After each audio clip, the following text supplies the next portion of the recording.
en termes de prévention, et notamment certains compléments alimentaires. Est-ce que vous pouvez nous expliquer comment vous procédez, s'il y a des compléments que vous préférez ou d'autres? Alors, là, il y a aujourd'hui un débat avec, on va dire, deux chapelles.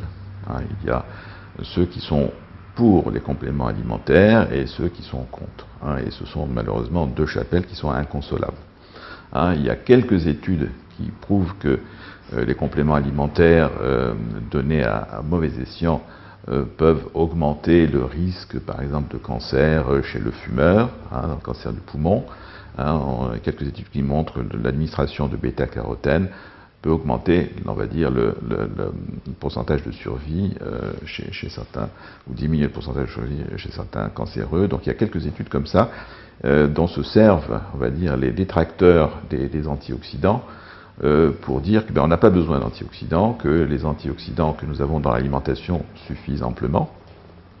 Et puis il y a toutes les autres études qui démontrent que si on prend des taux suffisants d'antioxydants, eh bien on ralentit, on diminue le risque de maladies cardiovasculaires, le risque de cancer, et ainsi de suite.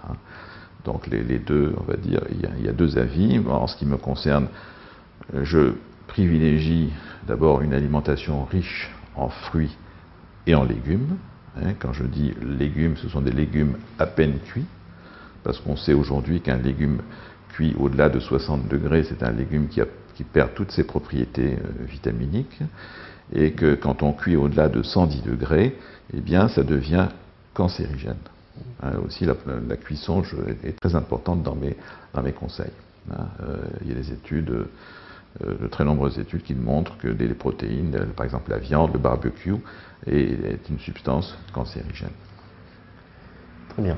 Et donc, à partir de cette base alimentaire, éventuellement, parfois, il peut y avoir des compléments de conseillers? Tout à fait. Moi, je préconise des compléments alimentaires. Alors, je privilégie bien évidemment tous les ce qu'on appelle les polyphénols, c'est-à-dire les substances contenues dans les fruits et dans les légumes, dans les fruits rouges notamment, de tout ce qui a une couleur rouge. Par exemple, la pomme rouge contient plus de polyphénols qu'une pomme jaune. Il y a un fruit aujourd'hui qui est assez en vogue, qui est la grenade, où on a démontré des propriétés absolument extraordinaires en matière en cancérologie et en ralentissement de vieillissement cutané. Donc au niveau de la grenade, il y a tous les polyphénols contenus dans les légumes qu'on appelle les crucifères, c'est-à-dire le chou blanc, le chou rouge, le brocoli, le chou de Bruxelles. Donc dans ces produits-là, mais à condition de les manger à peine cuits, crus. Voilà. Donc on a, on va dire, dans les aliments, une ressource absolument extraordinaire de vitamines, de polyphénols. Alors, ces antioxydants-là, on le sait, ont une action sur le noyau de la cellule.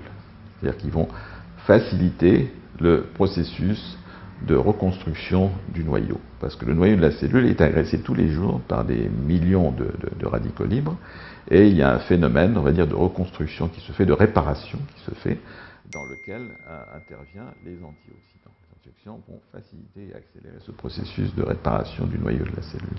Mais il existe une particule dans la cellule qui, elle, ne se reconstruit pas, qui est la mitochondrie. La mitochondrie, c'est la particule qui donne de l'énergie à la cellule, et qui contient son propre ARN, que connaissent bien d'ailleurs les enquêteurs policiers. La police scientifique utilise très souvent l'ARN mitochondrial, parce que c'est le seul qui provient de la mère.